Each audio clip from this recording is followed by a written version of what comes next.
बिस्मिल्लाहिर्रहमानिर्रहीम। आज तक के मुअज़्ज़ज़ नाज़रीन अस्सलामु अलैकुम।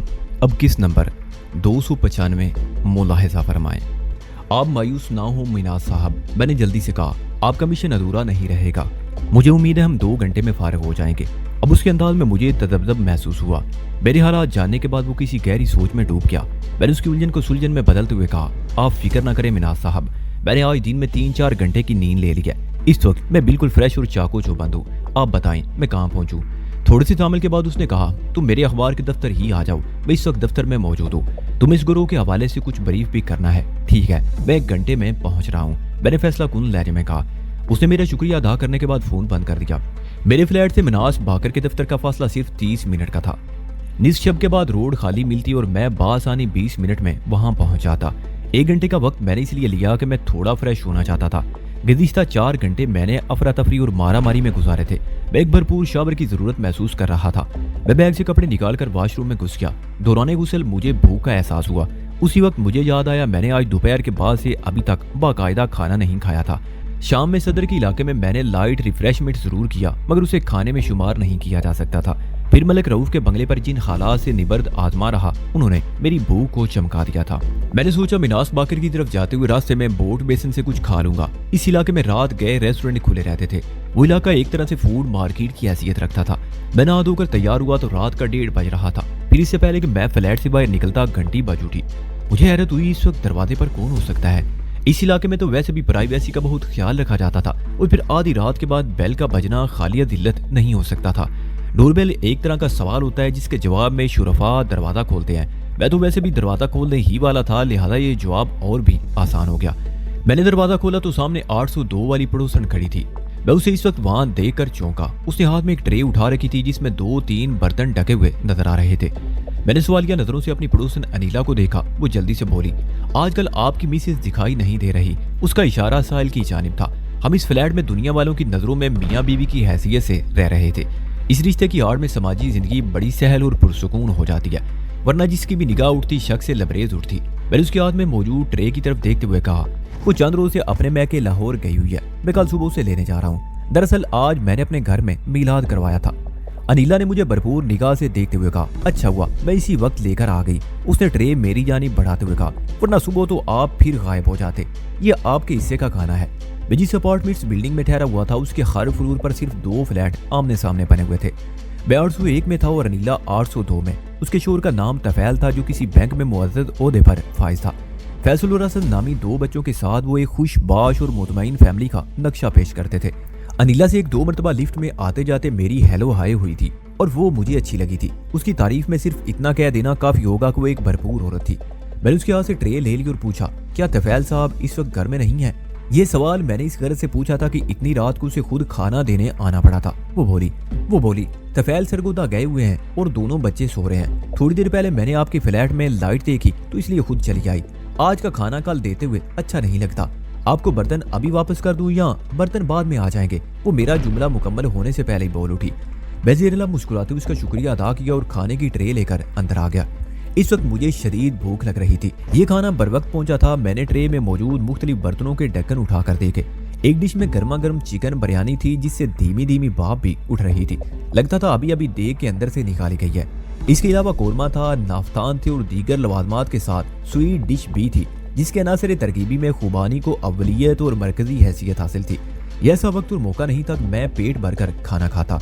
मैं जिस मिशन पर रवाना हो रहा था उसका तकादा था कि हल्का फुल्का खाऊं। चुनाचे 10 मिनट बाद मैंने आतिशे शिकम को सर्द किया और फ्लैट से बाहर आ गया। जब मैं मिनास बाकर के दफ्तर पहुंचा तो रात के ठीक 2 बज रहे थे। मिनास ने फौरन मुझे अपने कमरे में बुला लिया। रस्मी अलेक्स लैग के बाद मैंने उससे पूछा, आप तो वाला सुबह दफ्तर आया करते हैं, इस वक्त आपको यहाँ देखकर हैरत हो रही है? मुझे एक इमरजेंसी में आधी रात को दफ्तर आना पड़ा है, उसने इस दरारी लहजे में बताया। यानी कि थोड़ी देर बाद ही तुमसे फोन पर राब्ता हो पाया था। खैर, वो जल्दी से मौजूद बदलते हुए बोला, तुम सुनाओ क्या हाल चाल है? मैं बिल्कुल ठीक हूँ, मैंने कहा। फिर पूछा, आप किस इमरजेंसी का जिक्र कर रहे हैं? वो चलने में खामोश रहने के बाद बोला, अभी 2 घंटे पहले पुलिस ने डिफेंस में एक कामयाब ऑपरेशन किया है। मुझे बाखबर जराये से जैसे ही उस ऑपरेशन की इतला मिली मैं दफ्तर चला आया। मेरे अखबार की एक माहिर टीम जाए वकूआ पर पहुंच चुकी है। सुबह तक सनसनीखेज खबरों की तवक्को है। पुलिस ऑपरेशन के जिक्र पर मेरा माथा ठिनका। आज रात 10:30 से 11:30 तक मैं मलिक रऊफ के बंगले पर बहुत मसरूफ रहा था। अज़ां बाद वहाँ पुलिस की मसरूफियत शुरू हो गई थी। मिनास बाकर ने पुलिस ऑपरेशन का जिक्र किया तो लामहल्ला मेरा जहन उस तरफ चला गया। पुलिस ने किस किस्म का ऑपरेशन किया है मिनास साहब, मैंने इस्तफसार किया। थोड़े तामल के बाद उसने बताया डिफेंस के एक बानिस्बतन कम आबाद फेज में मलिक रऊफ नामी मुनशियात के एक स्मगलर रहता था। पुलिस ने उसके बंगले पर कामयाब छापा मारा है। वहाँ पुलिस को शदीद नोयत की मुदाहमत का सामना करना पड़ा। इस मारामारी में मलिक रऊफ के अलावा 2 मजीद अफराद की हलाकत वाक़ हुई है। 2 मुलाजिम शदीद जख्मी हुए हैं। हलाक होने वाले 3 अफराद में मलिक रऊफ, उसका मुसल्ला बॉडीगार्ड असलम और एक मारूफ समाजी सियासी शख्सियत मियाँ जाहिद हुसैन भी शामिल है। ये पता नहीं चल सका कि मियाँ जाहिद एक स्मगलर के बंगले में क्या कर रहा था। पुलिस ने भारी जमीयत के साथ कार्रवाई करके न सिर्फ स्मगलर को कुचल डाला बल्कि उस बंगले से मुनशियात की भारी मिकदार भी बरामद कर ली है। वो एक लम्हे को सांस लेने की खातिर रुका, फिर बात जारी रखते हुए बोला, ये ऑपरेशन इंस्पेक्टर कादर बख्श की निगरानी में हुआ है। उसकी बात खत्म हुई तो मैं गहरी सोच में डूब गया। एक अखबार का पब्लिशर एंड एडिटर बिल्कुल उसी अंदाज में सोच रहा था जैसा पुलिस चाहती थी। गोया मोटी तोंद वाला इंस्पेक्टर कादर बख्श अपनी स्कीम में कामरान रहा था। इस पूरे ऑपरेशन का सबसे अहम किरदार मैं था। इस वाक़े के बारे में मुझसे ज्यादा और कोई नहीं जानता था, मगर मैं मिनास बाकर को कुछ नहीं बताना चाहता था, कुछ भी नहीं। वैसे एक बात तय है, वो गहरी संजीदगी से बोला, मियाँ जाहिद हुसैन किसी चक्कर में वहां फंस गया होगा। और मेरा जाती ख्याल ये है कि वो पुलिस मुकाबले में नहीं मारा गया, बल्कि पुलिस के वहां पहुंचने से पहले ही उसे मौत के घाट उतारा जा चुका था। उसकी गर्दन कटी लाश एक बरामदे में पड़ी मिली है, जबकि पुलिस ने उस ऑपरेशन में गन फायरिंग से काम लिया है। बहरहाल सुबह तक सूरत वाज़ेह हो जाएगी। मियाँ जाहिद हुसैन इस शहर के मुअज़्ज़ज़ अफराद में शुमार होता है। अवाम को ये बात बिल्कुल मालूम नहीं थी कि वो एक फाल सिंडिकेट का बास था, बल्कि ख्वास की अक्सरियत भी उस राज से बाखबर थी जिनमें मिनास बाकर भी शामिल था। मैंने आज तक मियाँ जाहिद के हवाले से अपने मामलात के बारे में मिनास बाकर को कभी कुछ नहीं बताया था, और अब तो सवाल ही पैदा नहीं होता था। मुझे खामोश देखकर मिनास बाकर ने कहा कि सोच में डूब गए हो वजदान। कुछ नहीं, कुछ नहीं। मैंने चौंकने की अदाकारी की, बस जरा साहिल की तरफ ध्यान चला गया था। वो यकदम संजीदा हो गया, फिर मुझे जहांगीर और फवाद के बारे में बताने लगा। उसने अब तक यहूदी तंजीम के आलाकार गिरोह के बारे में जो तहकीक की थी उससे मुझे आगाह किया। चंद अदायात दी और गंभीर लहजे में कहा, ये राज हमारे दरमियान रहना चाहिए वजदान, यानी मेरे और आपके दरमियान। उसने इस बात में सर हिलाया। मैंने कहा, और वो आपका क्राइम रिपोर्टर शहजाद अली, वो मेरे भरोसे का आदमी है। मिनास ने ठोस लहजे में कहा, गोया ये राज हम तीनों के बीच हुआ ना। हाँ हाँ बिल्कुल। वो सर को इस बाती जुम्बश देते हुए बोला, और अगर किसी मरहले पर हमें पुलिस की मदद की जरूरत पेश आई तो उसका बंदोबस्त भी मौजूद है। 1-2 बाइख्तियार पुलिस ऑफिसर मेरे गहरे दोस्तों में है। मैं उन्हें एतमाद में लेकर बड़े से बड़ा काम निकलवा सकता हूँ। वो चंद नमाज का तवक्कुफ करने के बाद गोया हुआ, वैसे तुम्हारी मौजूदगी में मुझे यकीन है किसी और से किसी किस्म की मदद नहीं लेना पड़ेगी। तुम अकेले ही तमाम मामला से निमट लोगे। ये तो आपकी मोहब्बत है जो मुझ पर इतना एतबार कर रहे हैं। मैंने कहा। वो बोला, तुम किसी हद तक ठीक कहते हो। इस एतमाद में एक हद तक मेरी मोहब्बत और शफकत भी शामिल है, मगर गालिबन सिर्फ तुम्हारी कारकर्दगी है। अब तक तुम्हारे तमाम कारनामे मेरे सामने हैं। मैंने मौजू का जाविया बदलते हुए कहा, वो आपका क्राइम रिपोर्टर शहजाद नजर नहीं आ रहा, वो इस वक्त दफ्तर ही में है। मिनास बाकर ने बताया। मैं भी उसे अपने कमरे में बुलाकर तुमसे मुतारफ करवाता हूँ। फिर जरा तवक्कुफ के बाद उसने कहा, मैंने अपने अखबार के लिए एक फुल टाइम अलग क्राइम रिपोर्टर भी रखा हुआ है जो इस वक्त अखबारी टीम के साथ डिफेंस किया हुआ है। शहजाद अली को मैं खास मामलात में इस्तेमाल करता हूँ। अखबार के हवाले से उस पर कोई लोड नहीं है। फिर वो मुख्तसर अल्फाज में शहजाद के बारे में बताने लगा, जिसके मुताबिक 10 साल पहले वो जेल से कराची आया था। उसने इंटर्न्स तक तालीम हासिल कर रखी थी। हुनर के नाम पर उसे ड्राइविंग आती थी। इब्तदा में उसी हुनर को जरिया माश बनाया। मिनास ने देखा कि बंदा पढ़ा लिखा और चाबक दस्त है, तो उसने शहजाद को रिपोर्टिंग साइड में आजमाया और इस शोबे में वो खासा नुमाया रहा और आगे चलकर अखबार के लिए क्राइम रिपोर्टर की हैसियत भी खिदमात अंजाम देता रहा। आजकल वो मुकम्मल तौर पर मिनास बाकर के इशारों पर नाचता था। मिनास बाकर उसे फटने वाले मामलात में इस्तेमाल करता था क्योंकि शहजाद दंगा फसाद में महारत रखता था। आइंदा चंद लम्हात में मैं शहजाद अली से बिलमुशाफा मुतारिफ हो चुका था। वो एक दराज कामत दुबला पतला शख्स था। उसका कद 6 फुट के करीब और उम्र लगभग 30 साल रही होगी। उसे मुसाफा करने में मुझे बहुत मजा आया। उसकी हथेली खासी कुशादा, उंगलियां आहनी सलाखों की मानिंद और गिरफ्त मजबूत थी। उसने जिस गर्मजोशी से मुझसे हाथ मिलाया, उससे मैंने फौरन अंदाजा लगा लिया कि वो यारों का यार और लड़ने मरने को तैयार रहने वाला बंदा है। ऐसे अफराद अपने मकसद और दोस्तों के लिए जान की बाजी लगाने में किसी सोच विचार से काम नहीं लेते। ये कहने में मुझे कोई बाक नहीं कि शहजाद अली से मिलकर मैंने दिली मुसरत महसूस की थी। ठीक 2:30 बजे हम मिनास बाकर के दफ्तर की हाई रूफ में अपनी मंजिल की जानिब रवां हो गए। गुलिस्तान जोड़ का ये हिस्सा इस वक्त रात की तारीकी में डूबा हुआ था। हर तरफ खामोशी और सन्नाटे का राज था। हमें अपने मतलूबा फ्लैट तक आने के लिए खासा लंबा सफर करना पड़ा। दिन के वक्त ये फासला पौने घंटे से पहले तय नहीं हो सकता था, मगर रात के आखिरी पहर सड़कें सुनसान पड़ी थी। फिर शहजाद ने अच्छी खासी तेज रफ्तारी का मुजाहरा भी किया। चुनाचे हम सिर्फ 20 मिनट में अपनी मंजिल मकसूद तक पहुंचने में कामयाब हो गए। बिलाशुबा शहजाद एक मशाक ड्राइवर साबित हुआ। शहजाद ने जिस अपार्टमेंट्स बिल्डिंग के पिछवाड़े ग्रीन खाई रूफ खड़ी की वो गुलिस्तान जोहर के बिल्कुल आखिरी सिरे पर वाक़ थी। इस बिल्डिंग के बहुत कम फ्लैट्स अभी आबाद हुए थे। ये बिल्डिंग 4 ब्लॉक्स ए, बी, सी और डी पर मुश्तमिल थी। हर ब्लॉक के 4 फ्लोर थे, यानी कुल 5 मंजिलें। फ्लैट सिस्टम में पहली मंजिल को ग्राउंड का नाम देकर गिनती से खारिज कर दिया जाता है। कोई भी 5 मंजिला इमारत 4 फ्लोर बिल्डिंग होकर रह जाती है। मेरे मतलूबा दोनों अफराद ब्लॉक डी के फ्लैट नंबर 308 में थे। वो एक कॉर्नर फ्लैट था जो तीसरे फ्लोर पर वाक़ था। इस बिल्डिंग के हर फ्लोर पर 8 फ्लैट बने हुए थे। इससे अंदाजा लगाया जा सकता है कि वो कितना बड़ा रिहायशी प्रोजेक्ट होगा। वैसे गुलिस्तान जोहर के अक्सर प्रोजेक्ट्स दियो-ए-कल और हुय्यतनाक है। इस रिहायशी मंसूबे की इमारतों को मंडी कहा जाता है। हम गाड़ी से बाहर आए और मोहतात कदमों से चलते हुए बिल्डिंग की बाउंड्री वाल तक पहुंच गए। मेरे पास अपना मखसूस और आजमूदा खंजर था, जबकि दौरान सफर में शहजाद अली मुझे बता चुका था कि वो अपने साथ एक पिस्टल लाया था। हमने चौकीदार की नजर बचाकर बाउंड्री वाल क्रॉस की और इमारत के अंदर पहुंच गए। और उसके बाद हमें अपने टारगेट फ्लैट तक रसाई हासिल करने में सिर्फ 3 मिनट लगे। कॉर्नर फ्लैट होने के बायस दाखिले के लिए 2 दरवाजे मिल गए। उनमें से एक दरवाजा ड्राइंग रूम और दूसरा लाउंज में खुलता था। मैं थोड़ा हटकर जीने के पास खड़ा हो गया और शहजाद अली को मैंने इशारा किया कि वो दरवाजे पर दस्तक दे। मैंने इतलाई घंटी बजाने से उसे खास तौर पर मना कर दिया था। उसने ओले से दस्तक दी। अंदर नीची आवाज में टीवी चल रहा था। दस्तक के बाद टीवी की आवाज मालूम हो गई। उसका यही मतलब था, दस्तक को अंदर वालों ने सुन लिया था। वैसे टीवी की आवाज हमें बता चुकी थी कि वो दोनों ये उनमें से कोई एक जरूर जाग रहा था। हम दरवाजा खुलने का इंतजार कर रहे थे कि मुझे अपने दाईं जानिब कोई शय हरकत करती हुई महसूस हुई। उस तरफ की दीवार में एक खिड़की थी जो यकीनी तौर पर फ्लैट के ड्राइंग रूम की खिड़की थी। मैंने बेइख्तियार उस खिड़की की समत देख और ये अंदाजा लगाने में मुझे किसी दिक्कत का सामना नहीं हुआ कि खिड़की के पीछे मौजूद पर्दे में हरकत हुई थी। इसका मतलब यही था कि उस पर्दे के पीछे से किसी ने छुपकर हमें देखने की कोशिश की थी। जहां मैं खड़ा था वहां जीने की छत पर रोशन ट्यूब लाइट्स की रोशनी बड़ी वाफर मिकदार में पहुंच रही थी। गोया मुझे देख लिया गया था। वैसे आज शाम से मैंने अपने हुलिये में बड़ी तसल्ली बख्श तब्दीली कर ली थी। मैंने बर वक्त अपनी जगह से हरकत की और ड्राइंग रूम के दरवाजे को बाहर से कुंडी चढ़ा दी। मेरा ये अमल बेआवाज था। इस दौरान मेरे इशारे पर शहजाद अली दोबारा दस्तक दे चुका था। ये दस्तक पहले की बनिस्बतन तेज और ज्यादा शिद्दत लिए हुए थी। थोड़ी देर बाद अंदर से किसी ने भारी भरकम आवाज में पूछा, कौन है?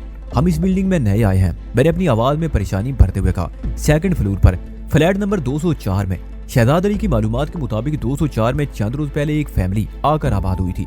मिनाज बाकर के दफ्तर से यहाँ तक पहुँचने के दौरान में मैंने शहजाद से अच्छी खासी मालूमात हासिल कर ली थी और अब इनको इस्तेमाल कर रहा था। अंदर से उसी भारी आवाज वाले ने सवाल किया, इस बिल्डिंग में नए आए हो तो हम क्या करें? मेरे भाई, मैंने अपने लहजे में मसनूई लजाजत शामिल करते हुए कहा, बात दरअसल ये है कि मेरी बीवी की तबीयत अचानक खराब हो गई है। वो पूरे दिनों से है। उसे फौरी तौर पर हॉस्पिटल ले जाना होगा। मेरे पास कन्वेंस का बंदोबस्त नहीं और रात के आखिरी पहर टैक्सी भी आसानी से नहीं मिलेगी। आप लोगों के पास एक स्विफ्ट गाड़ी मौजूद है। अगर आप मुसीबत के वक्त मेरी थोड़ी मदद कर दें तो अल्लाह आपको इसका अजर जरूर देगा। मेरी बीवी की हालत ऐसी है कि अगर उसे बर वक्त हॉस्पिटल। वो मेरी बात मुकम्मल होने से पहले ही बोल उठा, मैंने पहले तुम्हें नहीं देखा। ये तो मुझे मालूम है नीचे कोई नई फैमिली आई है। मैं उससे पूछ सकता था, पहले मुझे नहीं देखा तो इस वक्त कैसे देख लिया? अगर इस वक्त नहीं देखा तो फिर तुम ये बात इतने वसूख से किस तरह कह रहे हो? मैं जानता था उस शख्स ने खिड़की के पर्दे में दर्द पैदा करके मुझे जीने के पास खड़ा देख लिया था और ये हुलिया उसके लिए यकीनन अजनबी था। मैं उससे सवाल और जवाब करके वक्त जाया करने के मूड में नहीं था। मेरी पहली तरजीह दरवाजा खुलवाना थी। शुक्र का मुकाम ये था कि वो शहजाद की वहां मौजूदगी को महसूस नहीं कर सका था। वो यही समझा था दस्तक भी मैंने ही दी होगी। मैंने शहजाद अली को खामोश रहने का इशारा करते हुए दरवाजे के पीछे मौजूद शख्स से कहा, भाई तुम ठीक कहते हो, तुमने मुझे पहले इस बिल्डिंग में नहीं देखा होगा। मैं आज रात ही आया हूँ। मेरा कुछ काम इस नोयत का है कि ज्यादातर शहर से बाहर रहता हूँ। शिफ्टिंग मेरे छोटे भाई ने करवाई थी और उसी की जबानी मुझे पता चला कि आपके पास स्विफ्ट गाड़ी है। मैंने दरवाजा खुलवाने के लिए बड़े मजबूत दलाइल दिए थे, लेकिन अंदर मौजूद शख्स भी बहुत चालाक था। दरवाजा खोलने की बजाय उसने कहा, तुम थोड़ा इंतजार करो, मैं अपने साथी से मशवरा करता हूँ। हमारे अंदाजे के मुताबिक इस फ्लैट में जहांगीर और फवाद नामी 2 अफराद मुकीम थे, जिनका ताल्लुक एक ऐसी तंजीम से था जो यहूदी लाबी के इशारों पर कठपुतली की मानंद नाचती थी। हमें सिर्फ 1 मिनट इंतजार करना पड़ा। दरवाजे की दूसरी जानिब कदमों की आवाज सुनाई दी। फिर मैंने दरवाजे का हैंडल घूमने और अंदर की कुंडी गिराए जाने की आवाज सुनी। वो बहुत नाजुक लम्हात थे। गुज़िश्ता 1 मिनट में इशारों की जबान में मैंने शहजाद को आइंदा की हरकातों सकनात के बारे में समझा दिया और उसने इस बात में गर्दन हिलाकर मुझे मुतमईन कर दिया था। गोया उसके दिमाग में मेरे सिग्नल को पूरी तरह रिसीव कर लिया था। मैं फौरी हमले के लिए स्टांस बनाए सांस रोके खड़ा था। जैसे ही अंदर मौजूद शख्स ने दरवाजे के सिंगल पट को चौखट से पीछे हटाने की कोशिश की, मैंने पूरी कुव्वत से डबल हैंड पुश दरवाजे के पट पर रसीद कर दिया। नतीजे में दरवाजा पूरी तरह खुल गया और उसके पीछे मौजूद शख्स दीवार और पट के दरमियान दब कर रह गया। बेइख्तियार उसके हल्क से करा बरामद हुई। मैंने फ्लैट के अंदर कदम रखते ही दरवाजा बंद कर दिया। मेरी समझ से पहले शहजाद बराब मार कर अंदर दाखिल हो चुका था। मैंने चश्मे ज़दन में दरवाजे को अंदर से बोल्ट कर दिया। इसी दौरान में शहजाद ने उस शख्स को अपने पिस्टल के निशाने पर रख लिया। तो कौन हो तुम लोग? उस शख्स ने वहशत ज़दा नजर से शहजाद के हाथ में मौजूद पिस्टल की तरफ देखते हुए कहा। मैंने शहजाद से कहा, तुम दूसरे को देखो, इसे मैं बताता हूँ हम कौन लोग हैं और कहाँ से आए हैं और किस इरादे से यहाँ पहुंचे हैं। शहजाद पिस्तौल बदल से कमरे में घुस गया। मुझे खाली हाथ देखकर डरा सहमा वो शख्स अचानक शेर हो गया।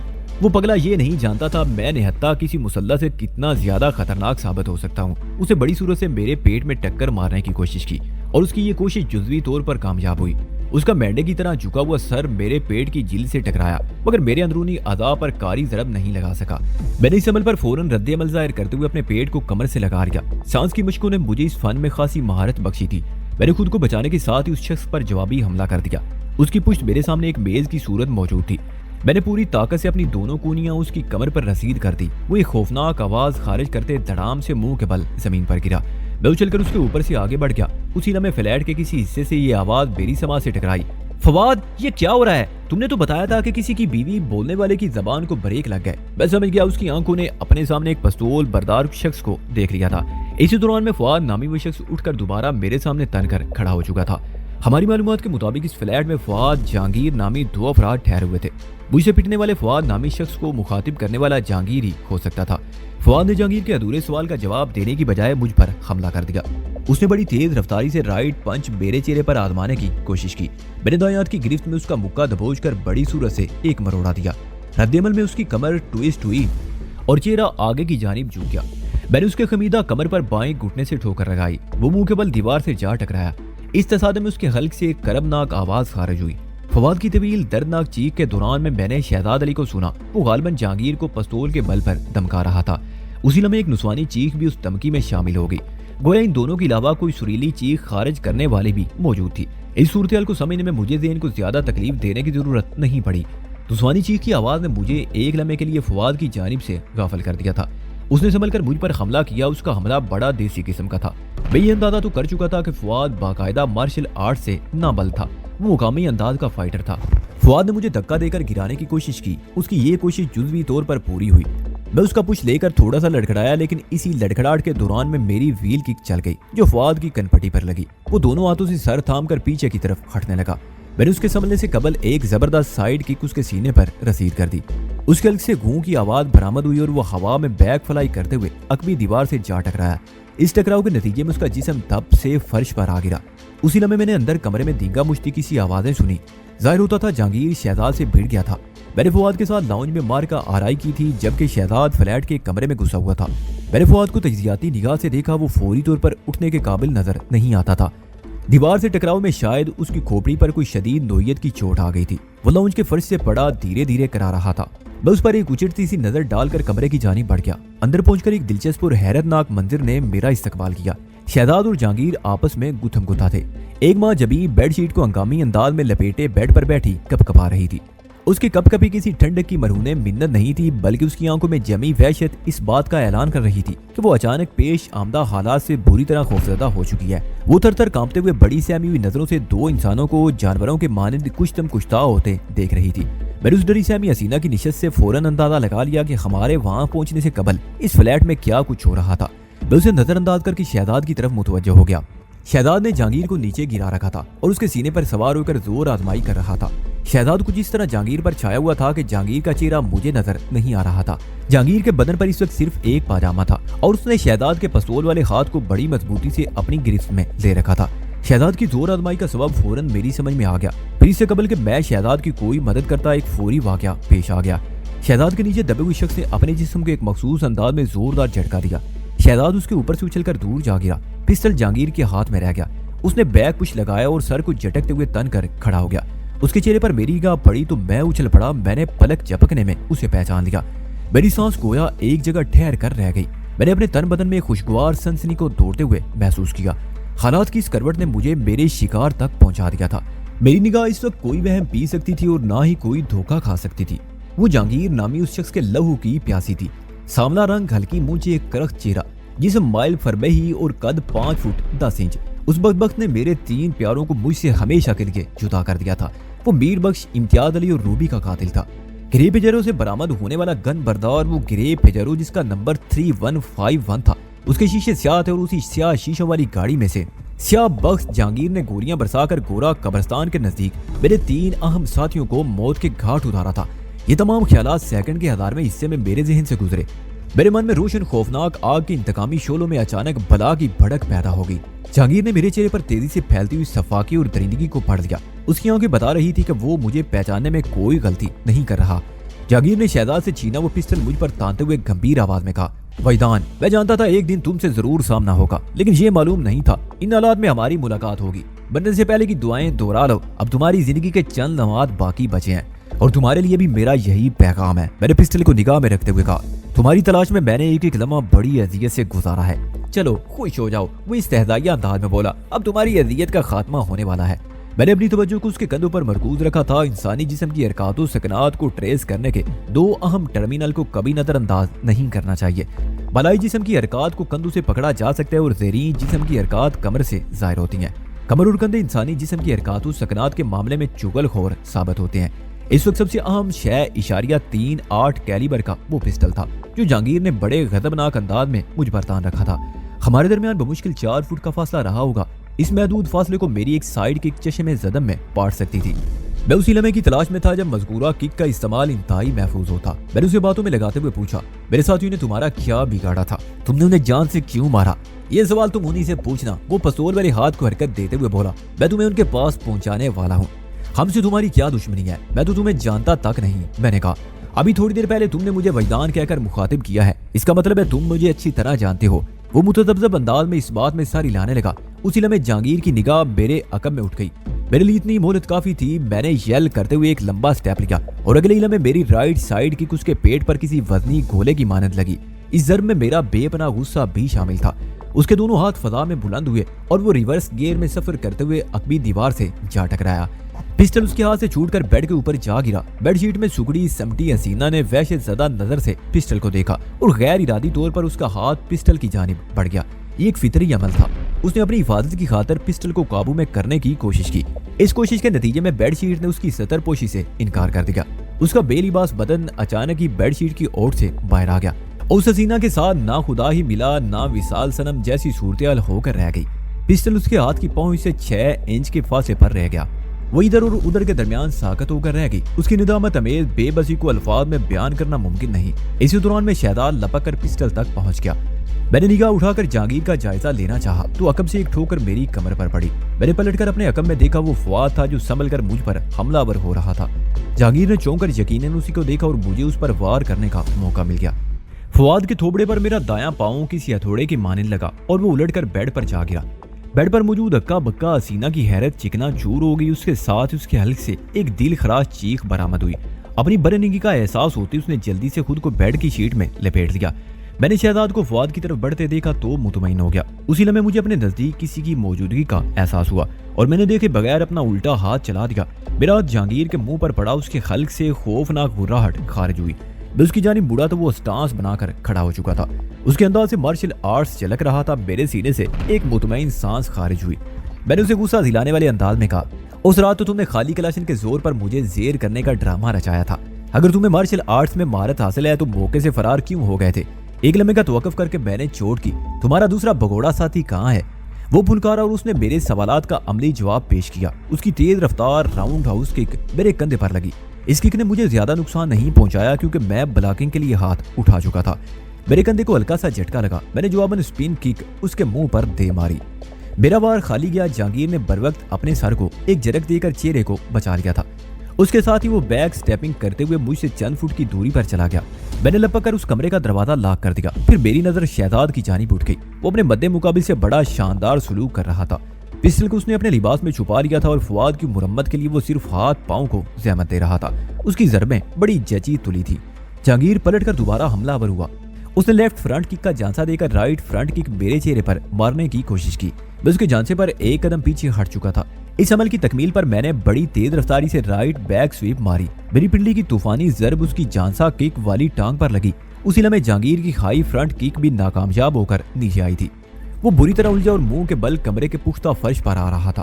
جہانگیر کے حلق سے ایک پرتکلیف آواز خارج ہوئی، لیکن دوسرے لمحے وہ ہینڈ پش لگا کر قدموں پر کھڑا ہو گیا۔ وہ بڑی خونخوار نظر سے مجھے دیکھ رہا تھا۔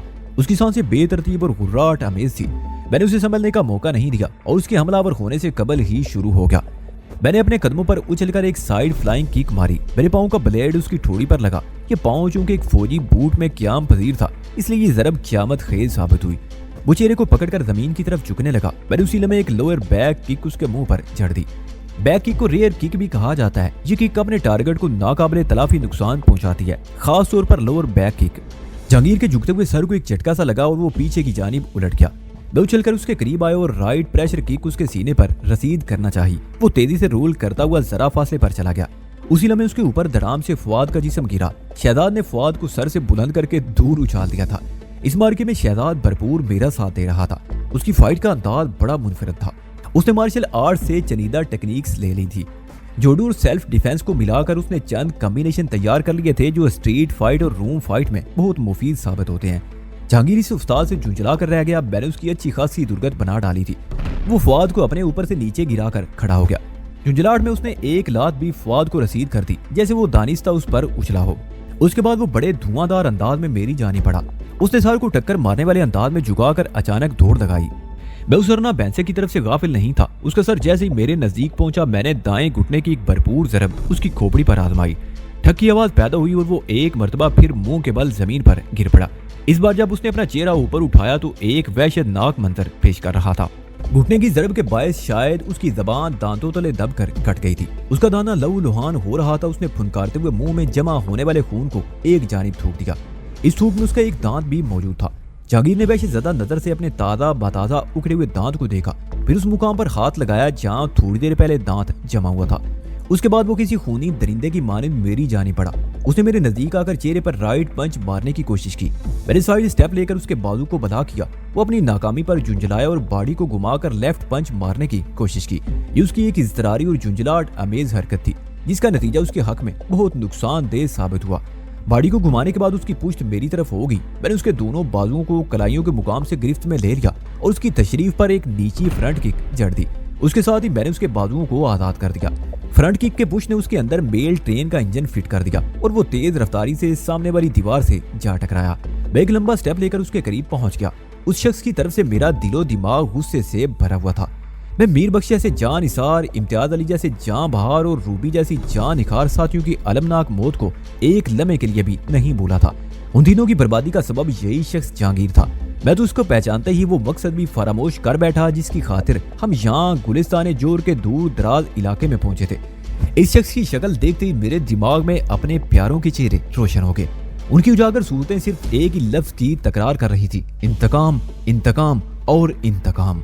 मैं मीर बख्श जैसे जान निसार, इम्तियाज अली जैसे जान बहार और रूबी जैसी जान निखार साथियों की अलमनाक मौत को एक लम्हे के लिए भी नहीं भूला था। उन तीनों की बर्बादी का सबब यही शख्स जहांगीर था।